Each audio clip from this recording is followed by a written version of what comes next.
はい、皆さんこんにちは。はるくん。はい。我々アメリカから帰ってきて一発目の動画です。はい。アメリカでね、いろんなレストランの工場を回ってきました。5個も6個もね、アポなしで突撃させていただいたアメリカの本場のね、レストランをね、もう目の当たりにしましたよ。あ、なるほどな、こうやって彼らはレストランと向き合ってるんだということをね、たくさん見せていただきました。はい。で、前の動画でもね、紹介したんですが、我々レストラン屋さんではないんですよ。あくまで部分報酬というかね、今よりいい状態に持っていって安心して乗っていただける状態をなんとか作っていきましょう。納得のいく価格でね、そういったところをコンセプトにしてやってるわけですが、中にはこうやっていやいやレストアしてますやん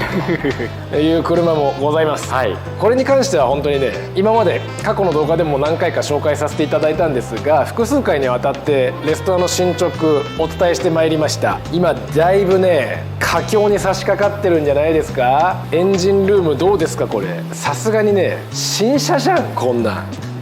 んなエンジンルームはうちでもなかなか見ないクオリティですよ。これはすっげえ綺麗。実はね、私店長の X、旧 Twitter でもあまりにも綺麗なエンジンルームだったので、パシャッとね、ほんと適当に1枚撮ったやつを投稿したんですよ。新車のようなエンジンルームです、50年以上前の車には見えないみたいな感じでね、それにも3000ぐらいいいねが来て、もう10万人以上の方に見ていただいて、やっぱこういう旧車と向き合う企業っていうのはある意味重宝されるというかね、応援していただけるなっていう実感がありますよね。ありがとうございます。そしてアメリカ行ったはいいですよ、本場のレストラン見たはいいですよ。率直な感想、うちも結構頑張ってんなってこれは率直に思いましたよ。負けてないですよね。このエンジンルームと足回り下回りの様子、アメリカのレストラン業者さんにね見てもらったら多分喜ばれるよね。ああすげえここまでやるんだって。で違いもやはり感じました。その整備の自由度、これやっぱ違いますね。アメリカの人はね何でもかんでもポコンと下ろして作って乗せ替えて、部品のね組み合わせも自由だし排気量も自由だし、やりようがいくらでもあるからさレッツゴーってやっちゃえっていう感じなんですよね。車検がないから。そうっすね。我々日本はあくまで車検というね避けては通れない規制の中でね、決められたルールの中でやる必要があるので、ただ悪いことばかりじゃないですよね。しっかりしてる、決められたルールの中で向き合っ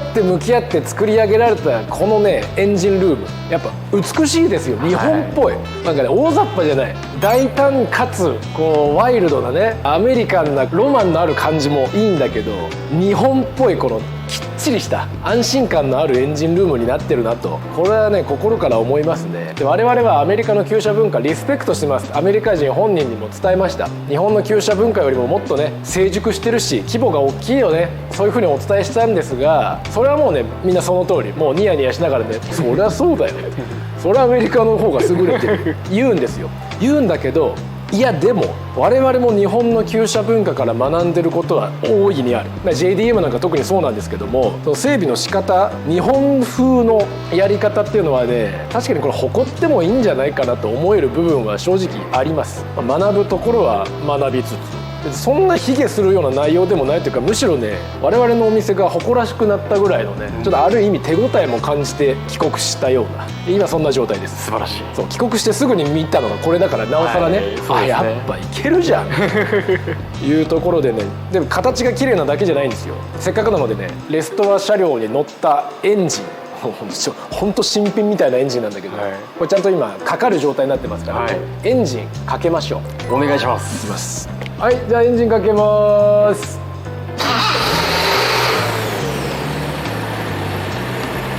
一発始動なんだね。素晴らしいな。カラカラと嫌な音もしないし、安定してますね。ずいぶん安定してるね。本当振動も、ご覧の通りですね、少ない振動と異音もしないし、なんか優しい音ですよね。優しいっすね。ただおとなしいってだけじゃなくて、やっぱ回転数上げていくとねやっぱいい音しますから、ちょっと回転数上げますよ。お願いします。おお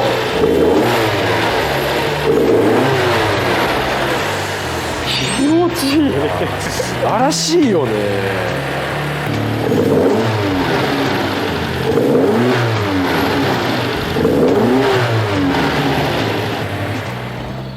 やはり回転数も1000回転ぐらいでずっとアイドリングも安定してて、まだね整備士さん曰くまだ調整が必要だっていうことなんですけど、もうすぐにでもいけちゃいそうだよね。すごい。レストアってことはそれだけね一回全部下ろしてで組み直してるわけだから、念には念をでいろんな調整と試運転重ねて必要になるわけですけども、期待させるねこれは。これ楽しみだな。これ完成度すごい高いでしょう。外装はこれからねまた塗装を剥がして下地作って、全塗装してこれは白にする予定ですね、はい、素晴らしいセリカリフトバックが出来上がりますね。これは出来上がりますね、間違いない。ようやく3分の1ぐらい済んだんですかね、車の。そういうことですよね。ただ時間のかかる足回り下回りがかなりいい感じにね進捗してますので、今の現状の説明させていただきましょう。お願いします。ちょっと分かる範囲ですけどね、はい、もうパッと見でねもう綺麗だなとかはもちろんそうなんですけど、その内容を紐解いていくとですね、はい、ヘッドカバーもうちで結晶塗装を加えましたね、はい、でキャップなんかも見つかる部品は全部新品で揃えて、だからこれも単体で見たら本当新品みたいなエンジンになってます、はい、で前にまだ部品を集めてる段階でエンジンルームに乗ってない状態でキャブもオーバーホールしましたと。紹介してましたね。でエアコンのコンプレッサーもリビルトでオーバーホールしてもらった。でもう新品みたいなもんですよということで、ね、別々で見ててこれ本当すごいの出来上がりそうだなと思ったものが実際に組み上げられてこれですよね、はい、やっぱすごいね。すごいですね、こんな風になるといいなって想像してたものがまさにというか、なんかそれ以上の出来っていう感じ、はい、でそれぞれのねなんとなく目に入ってくる綺麗だなっていう情報がやっぱこういう細部に至るところにね理由が隠されてるんじゃないでしょうかね。なんでこんなものが新品であるんだと。やっぱもう清潔感がすごいし、全部が全部新品部品揃えられるわけではないので、かといって部品がないからそのままにしときましょうっていうわけじゃなくて、こういうところも結構錆落とししてね綺麗に修理されてるんですよね、はい、これもっともう錆で見た目はこのエンジンルームの中にあったら浮いちゃうなっていうものでした、そうでしたね。でこの辺りも全部そうですよね、はい、錆落としてますね。ピカピカの新品に変わってますっていうものじゃないにしろ、手を加えてこの部品の中でできる最高のコンディションっていうのを目指して、はい、それぞれがね完成度の高いエンジンルームを演出してくれてるような。素晴らしい。でこちらも燃料ポンプ、これも綺麗ですね。これ燃料ポンプもこれ変えました。でもともとついてた燃料ポンプがこちら、おなじみのというか旧車ではねおなじみの機械式の燃料ポンプ、年季入ってますね。もちろん年季入ってますよね、はい、でこれだって使えるから全然ねありがたい部品なんですよ、言ってしまえば。ただこれは機械式ではなくもうちょっと安定性の高い電磁式の燃料ポンプに変わってます、はい、もちろんね燃料の供給は安定してるに越したことはないですから。そうですね、配置としても熱をね加えたくないので、なるべく熱の加わりづらいクリアランス確保した上で熱とちょっと遠ざけつつ、で空気も入れつつねこもらないように不具合がなるべく出ないであろう配置をね選択してこちらに設定してもらってます、はい、ちょっと店長これ、はい、俺さっき見えちゃったんですけど、マニホールドも綺麗なんですけど、その先これね明らかに超綺麗なものついてるんですけど、マニホールドも錆落とししてさらに塗り直してもここがそもそも綺麗なんだけど、先なんかピカピカのついてないですか。またね足回り下回りも本当すごいことになってますからね。これじゃあ上げましょうか。お願いします。リフト上げましょう。はい、じゃあリフト上げます。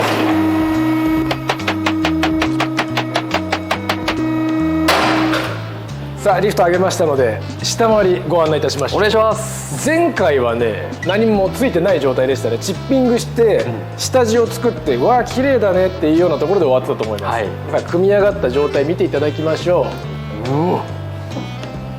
すごいね。マジやっぱすごいね。うわうわうわうわ、これ富士壺マフラーついてますね。もうさすがいい音がするわけだ。しかし全部新品でまた、ミッションから錆び落としてきれいに塗り直してドライブシャフトデフに至るまで全部、うわこれは新車ですねこれはマジで綺麗。いやちょっと言葉を失う綺麗さだな。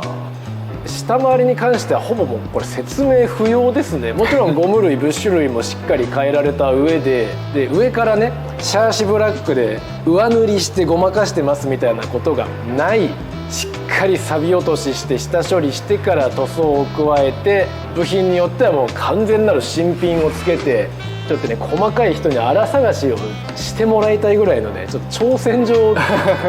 叩きつけたくなるような、うちにしても結構珍しいレベルのね完成度になってるんじゃないでしょうか。自信作ですね。見てられるな。いやはるくん、はい、さっきからねなんかちょっと嫌なやつですよ。なんかもう自社の自慢ばっかして手前味噌ですがねっていうところでね、ずっともううちすごいでしょみたいなことであんまりこう自慢っぽくなることばっか言ってても気持ちいいもんじゃないと思うんですけど、これはねある意味必要だと思います。それだけ整備士さんがやってくれた内容にね自信が持てる、これねほんと素晴らしいことだと思いません？いや素晴らしいですよね。素晴らしいし、やっぱ整備士さんがどれだけ大変なことをやってくれてるかっていうのを皆さんにもやっぱお伝えしたいですよね。でクラシカの車はすごいなと安心していただいて、で整備士さんたちの働きにも報いたいですよね。だからこういう映像を見てこれに乗りたいってやっぱ思っていただくようにね、しっかり発信するっていうのが我々営業の役割でもありますから、これだけね自慢げに語らせてくれるっていうのはこれ恵まれてますよ。どう考えても足回りもすごいんですよ。もう言わずもがな新車ですブッシュも柔らかいしさ、ここの角度から見た足回りなんてもう見事ですよ。おほんまや、すごっ。これはもしかしたらね、それこそアメリカで出会った整備工場の人たち、もしくはインタビューさせていただいた旧車ファンのねフェアレディ Z オーナーの方とか、いろんな方と関わりを持たせていただいたんですけども、クラシカチャンネルのこともねお伝えしましたんで、もしかしたらね後日こういう映像をね見てくれるかもしれない。そしたらね、あの日本から来て頑張った少年たちすげえいい仕事してんじゃんって思ってもらえるかもね。ここまでやる車っていうのは本当我々にとっても特殊です。全部が全部こういう作業をしていたら、それこそね1年にもう2台とかしかね車が仕上がらなくて販売ラインナップがなくなってしまうっていう状態になるので、ただこうやってね一つの個体にとことんチャレンジする姿勢っていうのはとても大事だと思いますしね、整備士さんたちのスキルアップにもやはりつながりますし、うちの整備士さんたちすごいじゃないですか、最初からすごかったわけじゃないんですよ。やっぱレストア屋さんとして雇ったわけじゃないので、気づいたらどんどん整備内容が重たくなっていってレストアできちゃいますねっ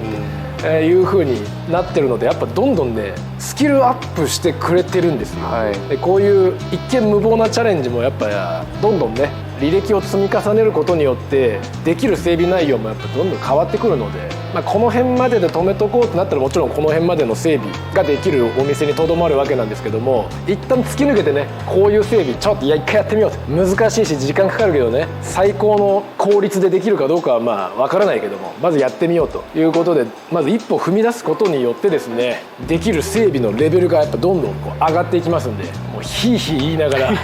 頑張ってもらってます本当に、いつもありがとうございますね。本当社内で感謝だよこれははい、ということで今回はこちらのセリカリフトバックレストアの進捗をお届けさせていただきました。進んでるね、いいクオリティで進んでます、ただまだまだエンジンかかるようになりましたが、タイヤ組み付けたわけでもないし試運転も1回もしてない個体です。そもそも塗装はまだこれからやりますという段階なのでね、しっかりこのレストアの行く末を皆さんにも見守っていただければと思います。ちょっとでもいいなと思っていただいた方はチャンネル登録をして次回以降の動画もご覧ください。それではまた必ずお会いしましょう。店長とはるくんでした。